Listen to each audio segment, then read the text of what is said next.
Pakistan internet पर पाबंदियां आयद करने के हवाले से तीसरे नंबर पर है। आईटी के लिहाज से जो आईटी सेक्टर है उसके हवाले से ये खबर बड़ी तबाहकुन है। ये डिबेट अपनी जगह है कि जिस तरीके से पाबंदियां लगाई जाती हैं, जिस तरीके से हमारे मुल्क में आज़ादी सहावत का गला घोंटा जाता है, जिस तरीके से आवाज़ दबाई जाती है, उसके नुकसानात फ्रीडम ऑफ एक्सप्रेशन के हवाले से तो बातें होती रहती हैं, लेकिन इस तरह की पाबंदियों के हवाले से रिपोर्ट सामने आना और फिर हमने देखा है कि अक्सर ये पाबंदियां लगाई गई हैं। इन पाबंदियों से जो आईटी सेक्टर जिसके हवाले से बहुत बातें की जाती हैं कि ये मुल्क की इकॉनमी में रीढ़ की हड्डी की हैसियत रखता है, जिन जिन ममालिक ने आईटी पर तवज्जो दी है, आईटी के हवाले से फोकस किया है, तो उन्होंने मईशत में बड़ा कलीदी किरदार अदा किया है इस आईटी सेक्टर ने। लेकिन हमारे मुल्क में चूँकि हर गंगा ही उल्टी बहती है, तो यहाँ पर भी आईटी का हाल हमारे सामने है। फिर उसके ऊपर जब पाबंदियाँ लगाई जाती हैं तो इस सेक्टर को नुकसान कितना होता है, इकनॉमिकली हम कितना इससे डैमेज होते हैं, इसी मामले पर बात करने के लिए आईटी एक्सपर्ट इरफान मलिक हमारे साथ मौजूद हैं। बहुत शुक्रिया इरफान मलिक साहब आपका। इरफान भाई ये बताइएगा, बाकी चीज़ें तो अपनी जगह, ये जो रिपोर्ट सामने आई है और तीसरा नंबर है पाकिस्तान का आईटी पर पाबंदियां लगाने के हवाले से, इंटरनेट पर पाबंदियां आयद करने के हवाले से, तो जब इंटरनेट पर पाबंदियां आयद होती हैं तो आईटी सेक्टर कितना मुतासिर होता है, डैमेज कितना होता है इन चीज़ों से? देखें, ये इस इशू को तो हमने उस वक्त बहुत हाईलाइट किया था जब एक्चुअली हमारे यहाँ इंटरनेट डाउन था। अब ये बात समझने की है कि जब लोग इस रिपोर्ट को पढ़ेंगे तो वो देखेंगे कि पाकिस्तान का नंबर इंडिया से बाद में आता है। इंडिया में पाबंदियां ज़्यादा हैं, लेकिन अब इन लोगों के लिए पहले मैं जवाब देता जाऊं कि ये समझ लें कि हमारे मुल्क की जो सिचुएशन है आईटी में, जहां हम खड़े हैं और जहां इंडिया खड़ा है, वो कंपैरिजन ही नहीं है। हम तो नुकसान बर्दाश्त करने की पोजीशन में ही नहीं है। हम तो सबसे पहले ये सोचना चाहिए था कि हम अपनी आईटी को फैसिलिटेट कैसे करें। अब बात करते हैं नुकसान की, तो दो तरह के नुकसान होते हैं, दो कैटेगरीज में आप डिवाइड कर लें। मुल्क को इसके लाइफ लॉन्ग नुकसान होते हैं, इनको नजर नहीं आते, मैं अभी आपको कैलकुलेट करके बताता हूँ। और लाइफ लॉन्ग, और कुछ बच्चों को ऐसे नुकसान होते हैं जो इरिवर्सिबल होते हैं।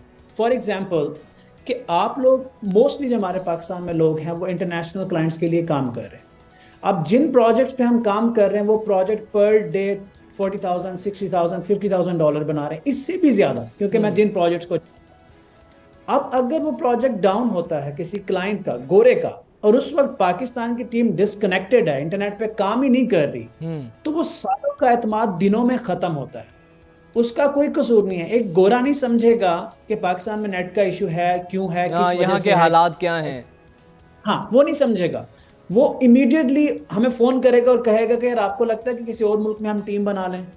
और ऐसे बहुत से प्रोजेक्ट जिन पे दुनिया में, पाकिस्तान में लोग 5-5, 4-4, 10-10 साल से काम कर रहे थे, इस आउटेज के पीरियड के अंदर वो हमेशा के लिए चले गए हैं। अब ये कैलकुलेट कहां से होगा? ये लॉस तो नजर नहीं आता ना इन लोगों को, ये लॉस कैलकुलेट नहीं होता। ऐसे बहुत से बच्चे बेरोजगार हो गए हैं।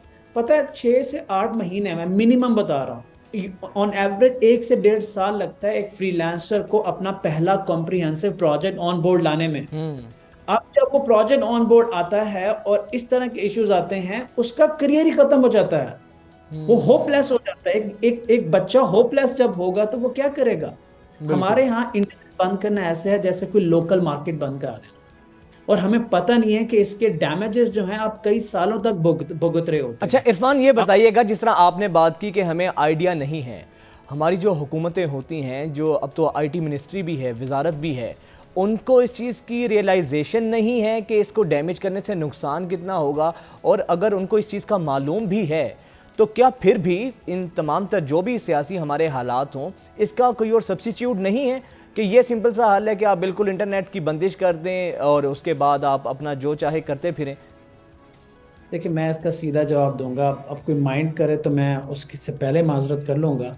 आप मुझे ये बताएं कि मेरा सॉफ्टवेयर हाउस 2 दिन में बंद रहे, तो आप तो उसका नुकसान कैलकुलेट नहीं कर सकते ना, क्योंकि आपकी तो फील्ड ही हो रहा है। आप तो सॉफ्टवेयर हाउस के अंदर रह के कभी काम ही नहीं किया, आपको तो पता नहीं है सेक्टर का। लेकिन आपका स्टूडियो बंद होगा तो उसका लॉस सिर्फ आप बता सकते हैं, मैं नहीं बता सकता। आईटी मिनिस्ट्री के अंदर हमने ऐसे लोग बिठाए हुए हैं डिसीजन मेकिंग पे सर, जिनका ना फ्रीलांसिंग से ताल्लुक है, ना सॉफ्टवेयर डेवलपमेंट से ताल्लुक है, ना इंटरनेशनल क्लाइंट रिलेशन से ताल्लुक है, ना इस बिजनेस वर्ल्ड से ताल्लुक है।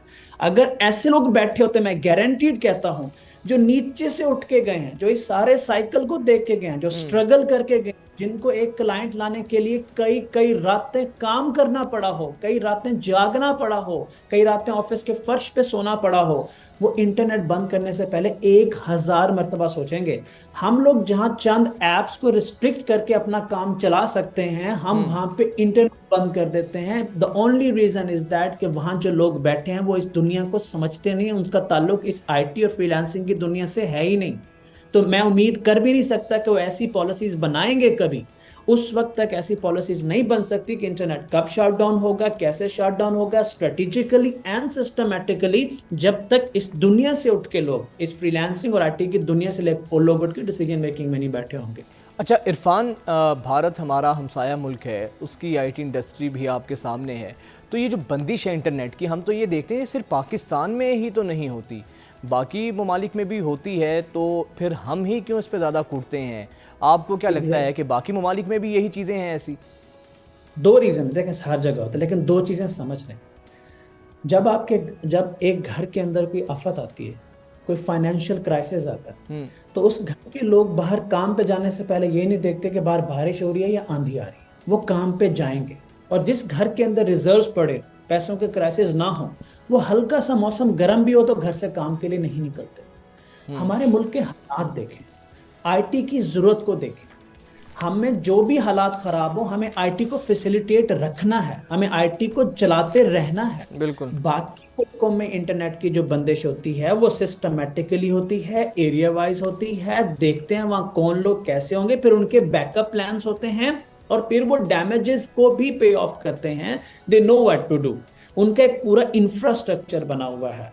हमारे यहाँ इंटरनेट बंद होने से पहले सोचा भी नहीं जाता कि इसके नुकसान क्या होंगे, इंसानी जानों पे, बिजनेस पे, करियर्स पे, फ्रस्ट्रेशन पे क्या नुकसान होंगे।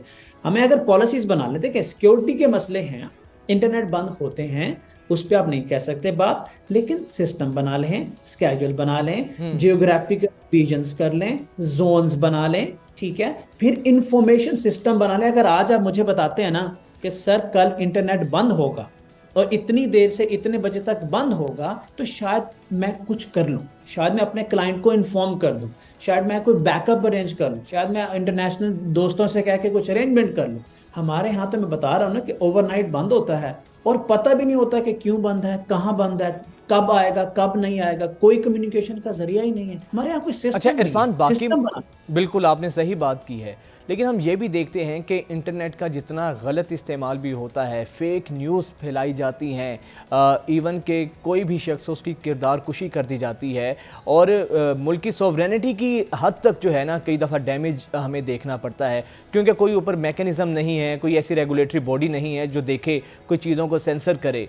तो इस हवाले से आप क्या समझते हैं, क्या कानून साजी होनी चाहिए ताकि जो हमारा मीडिया है वो बिल्कुल, जो हमारा इंटरनेट है या हमारा जो सोशल मीडिया है, वो बिल्कुल शुतर बेमहार ना हो, कोई ना कोई उसकी भी लिमिट्स होती हैं, कुछ उसके हवाले से भी एसओपीज़ होने चाहिए?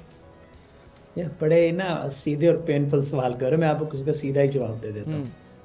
दो चीज़ें समझ। पहला ये कि अगर किसी को लगता है कि हम ये मॉनिटर नहीं कर सकते और कंट्रोल नहीं कर सकते तो गलत है, और अगर उसको फिर भी यकीन नहीं आ रहा तो किसी इदारे के बारे में एक पोस्ट करके देख ले और उसका क्विक रिस्पॉन्स भी देख ले। ऐसे हम मॉनिटर कर रहे हैं, हम सिर्फ अपने बेनिफिट की हद तक मॉनिटर कर रहे हैं। जहां एक इंसान दूसरे इंसान को नुकसान पहुंचा रहा है, उसकी इज्जत मजरूह कर रहा है, उससे हमें कोई लेना देना ही नहीं है।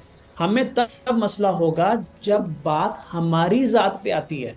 हमें मॉनिटर तब करना होता है बात हमारी जात पे आती है। इस वक्त किसी की इज्जत उछालने से फर्क नहीं पड़ता, आप हमारी इज्जत उछाल के देखें, हम यूं बंद कर, हम यूं उठा लेंगे आपको। सो बेसिकली हमें अपनी जात से बाहर आकर पूरे मुल्क में ये निज़ाम नाफिज करना है कि अगर हमें अपनी वैल्यू है, हमारी अपनी जात में इज्जत हम अपने आप की करते हैं तो सबकी करें। हमें ये करना पड़ेगा, वरना जिस तरह से पाकिस्तान में इंटरनेट का यूज हो रहा है वो एक्चुअली खतरनाक भी है, और हम इसको कंट्रोल कर सकते। मैं बार बार कह रहा हूँ, मैं लास्ट बात पे आपको ये बताऊं कि जो हमारे मुल्क में अगर एक डॉक्टर जिसके पास, अगर कोई ऐसा शख्स जिसके पास एमबीबीएस की डिग्री नहीं है, वो किसी सड़क के किनारे पर जाके क्लिनिक खोलता है और पेशेंट देखना शुरू कर देता है, कितनी देर उसको लोग देखने देंगे? उसको फौरन उठा लेंगे, फौरन जेल में डाल देंगे। क्यों डाल देंगे यार? हो सकता है कि किसी इंसान की जिंदगी न चली जाए।